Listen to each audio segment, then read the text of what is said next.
Hi guys! For today's video is magmumukbang tayo. So requested ito ng isa sa mga followers natin at fan natin na talaga namang na-delay na. So ngayon guys, ito na yung request nyo. Sana napagbigyan ko po kayo sa inyong request. So guys, ito yung napili kong imukbang ngayon. So kasi ito talaga yung noodles na talaga namang may challenge kapag kinain natin to. So kasi sobra talaga yung anghang nito guys. So ako dito, hindi talaga ako or mahilig din talaga ako sa mga maaanghang na pagkain. Pero ito talagang noodles na to guys is parang 10 times ata yung anghang nito. So, pinartneran ko na lang din yan ng Hungarian sausage at fried chicken para naman hindi ako maduwal dito sa kinakain ko na to. So, kasi guys, alam nyo ba, tumutulo na talaga yung sipon ko nung time na yan. Hindi ko na talaga kaya din yung kainin pa. Pero dahil challenge ito,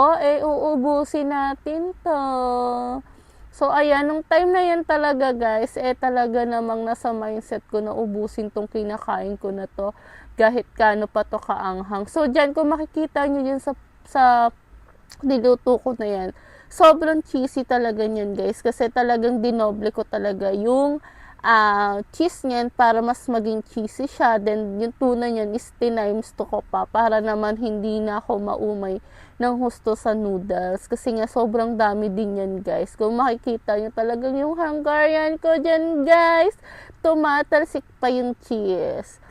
So, ayan, kung mapapansin nyo talaga dyan, guys, parang gutom na gutom ako. Pero, hindi. Kasi, talagang pinupush ko talaga lang ding maubos yan guys, pero pakiramdam ko talaga sa sabog na yung tiyan ko nung mga time na yan.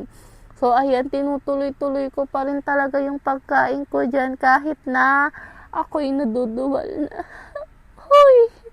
Hindi ganon. So ayan, alam nyo ba, ako lang ba yung talagang pag may challenge talaga din na pinagawa sa akin, nag-iisip ako niyan guys, hindi ko lang agad-agad nagagawa kasi gusto ko talaga na ma-perfect ko or handa talaga yung sarili ko pagdating sa mga challenge na gagawin ko. So, katulad nitong mukbang na to. So, guys, alam nyo ba talaga, kung hindi nyo natatanong, isang buwan na akong nagja-jogging. Pinaghihirapan ko talaga yung pagja-jogging ko dyan. So, ayan, nung time talaga na yan is dapat magja-jogging ako. So, dapat, kasi may pinuntahan ako, may importante akong lakad nung time na yan. So, naisip ko na gumawa na lang din ako ng video kasi hindi naman po pwede na wala akong entry for today's video. So, ang ginawa ko, nag-isip ako. So, ang sabi ko ay gagawin ko na nga lang yung challenge netong kaibigan ko na to at talaga naman inuulit-ulit niya pa talaga sa akin yun kung kailan ko yan gagawin. So eto na nga bes, yung challenge mo na talaga namang nasusuko na talaga ako nung time na yan. Hindi ko na talaga din maubos, pero dahil sayang kakainin pa rin natin yan. Hindi po pwedeng matalo tayo dito at hindi po pwedeng sumuko tayo dahil wala sa vocabulary natin ng sumuko. So, ayan, kahit na talagang floated na talaga ako niyan, hindi ko na rin talaga alam kung paano ko uubusin yan, guys. Kasi sobrang dami niya talaga. Hindi ko naman alam na ganito pala to kadami. Alam nyo ba na munti ko nang maubos dito yung 1 liter na gatas sa sobra kong papakulo sa kanya.